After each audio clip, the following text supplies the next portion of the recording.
Puluhan perwakilan anggota Satuan Polisi Pamong Praja Sumsel mendatangi kantor gubernur untuk menyampaikan aspirasi mereka yang menuntut Kasat Pol PP Sumsel Aris Saputra dicopot dari jabatannya.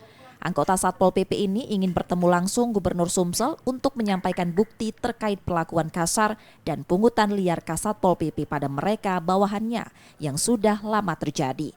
Salah satu anggota Satpol PP Sumsel menerangkan peristiwa terbaru Kasih Ops dipukul Kasat Pol PP yang mengakibatkan Kasih Ops mereka tidak berani masuk kerja. Sebenarnya ini sudah berlangsung semenjak beliau memimpin.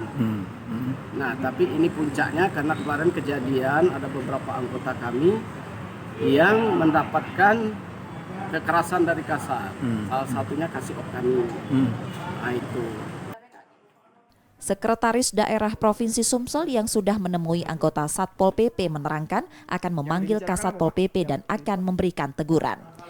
Tapi kan sampai katanya ada laporan pungli dan kekerasan itu Pak gimana?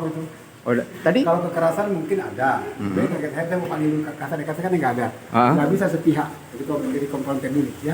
Tadi konfirmasi dengan kabit-kabitnya Pak yang turun tadi Pak. Apa ya, Pak? Saya cuma minta supaya mereka jangan terlalu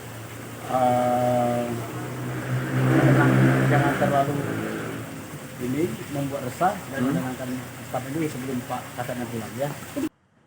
Meski ada peristiwa tersebut, anggota Satpol PP Sumsel tetap melakukan tugas-tugas mereka sehari-hari sambil menunggu keputusan dari pemerintah daerah Provinsi Sumatera Selatan.